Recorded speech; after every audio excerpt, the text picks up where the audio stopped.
Hello guys. तर आता question solve करू आपण. तर सगळ्यात पहिले मी क्वेश्चन लिहून घेतो त्याच्यावर, नंतर आपण क्वेश्चन सॉल्व्ह करू. मी समजून सांगेल की क्वेश्चनमध्ये काय सांगतंय, कशा प्रकारे आपण इझिली सॉल्व्ह करू शकतो त्या प्रकारे सांगेल. क्वेश्चन बघून घ्यायला काय जे लिहिलं आहे, प्लेन स्ट्रिप दिलेली आहे 10 सेंटीमीटरची.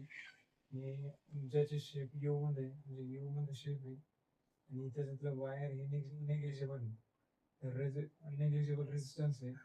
And it is connected to a strip of spring constant 0.5 Newton meter. The assembly is kept in a uniform magnetic field of 0.1 Tesla. If the strip is pulled from its equilibrium position and released, the number of oscillation. The oscillation विचारलेला आपला number of oscillation किती होईल? Perform the correct amplitude decreased by a factor of E in Newton. If the mass of the strip is 50 gram, its resistance 10 ohm and air drag negligible will be close to. म्हणजे air drag negligible आहे, तर ते म्हणजे किती Newton वर close होईल ते सांगायचं आपल्याला. तर आपण सगळ्यात पहिले आपल्याला रॉडची लेंथ दिलेली, तो लेंथ इज इक्वल टू काय दिलेली आहे 10 सेंटीमीटर. त्याच्यानंतर रेजिस्टन्स दिलेली आहे, तो resistance is equal to 10 ohm. आणि आपल्याला दिलेली काय मॅग्नेटिक फील्ड, म्हणजे मॅग्नेटिक फील्ड दिलेली 0.1 टेस्ला. तर याचा एक फॉर्म्युला असतो theta is equal to BLV. So आपल्याला सगळ्यात पहिले फॉर्म्युला पुट करणं आहे, तर पुट तर करू आपण. मग आपल्याला सगळ्यात पहिले ही काढावं लागेल. मग याच्यासाठी एक आपण एक फॉर्म्युला आहे, फॉर्म्युला बघू आणि मग पुढं कसं सांगतो मी. फॉर्म्युला आहे तो I is equal to eta by r. So Itachi value काय आहे BLV upon r. सो असा फॉर्म्युला आहे तो. आता आपण पुढं बघू, पुढं काय असतं. सो याच्या पुढे बघू, ठीक आहे. त्याच्यानंतर जर आपण तो फॉर्म्युला पुट केला, तो बी ची व्हॅल्यू जर त्याच्यात पुट केली, तर याचा फॉर्म्युला येतो force is equal to B square.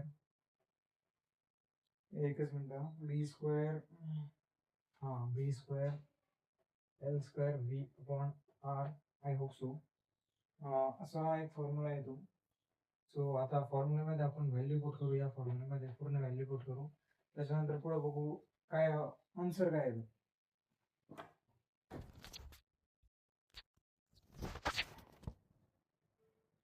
So answer बघू, ये वोल्ट आहे, VOLT वोल्ट आहे. आता पुढे बघू. So B square upon L square upon R, तर याची व्हॅल्यू आपण पुट करू. सो बी स्क्वेअर म्हणलं तर मॅग्नेटिक फील्ड आहे. मॅग्नेटिक फील्ड म्हणजे 0.1चा आपण 0.1चा स्क्वेअर. सो 0.1चा स्क्वेअर. अजून त्याच्यानंतर काय बी स्क्वेअर एल स्क्वेअर म्हणजे काय, एल स्क्वेअर म्हणजे 10 सेंटीमीटरचा स्क्वेअर म्हणजे 0.1 मीटरचा स्क्वेअर अपॉन काय होतं आर होतं. तर आर ची व्हॅल्यू काय 10 ओम. 10 दॅट इज इक्वल टू जे असेल ते.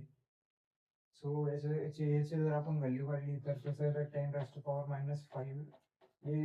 हे बेसिक कॅल्क्युलेशन तर करून घ्या. तर याच्या पुढे बघू अजून काय असतं.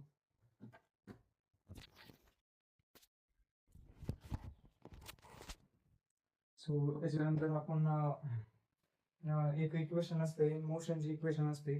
तर त्या इक्वेशनद्वारे आपण पुढे घेऊ. क्वेश्चन थोडासा हार्ड आहे, तर क्वेश्चन सॉल्विंग मध्ये थोडीशी होईलच अडचण तर येईलच. तर पुढे बघू. पुढे equation of motion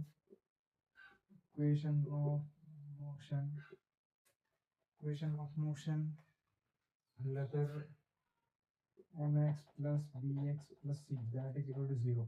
so equation of motion असतं. इक्वेशन ऑफ मोशन मध्ये oscillation. So dam oscillation formula असतो a is equal to a naught is equal to minus 50 upon 2m.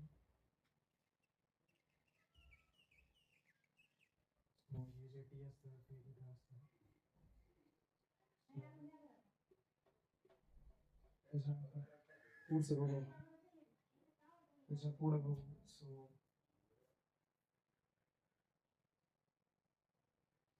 Formula बघितला मी, काही असं असं नाही. म्हणजे पुढे बघू.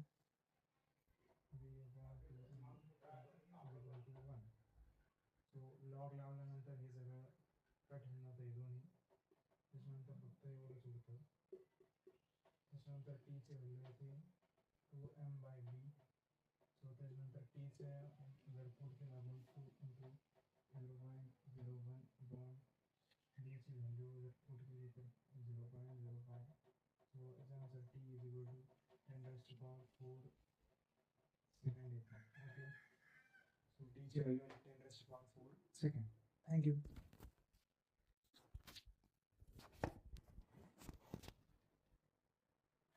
सो आता टी आला आपला 10⁴ सेकंड. त्याच्यानंतर आपल्याला काढायचं negligible close air time period that is equal to 2 pi root under m/k. असं त्याच्यानंतर आपल्याला पुढे बघू. सो एमची व्हॅल्यू पुट करू आणि केची व्हॅल्यू पुट करू. केची व्हॅल्यू पुट करू 2 pi is equal to root under एमची व्हॅल्यू दिलेली आपल्याला 0.05. केची व्हॅल्यू दिलेली 0.5. हे तर केची value k is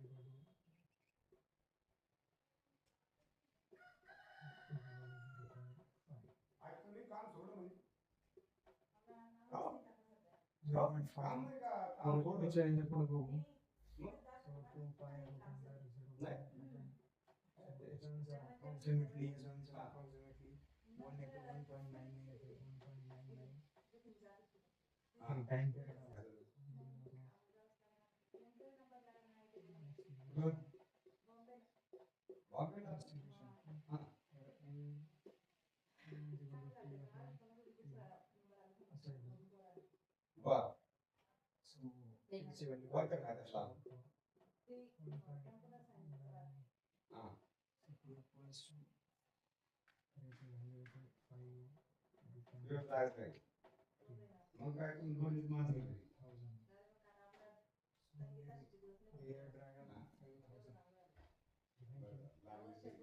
Question is right.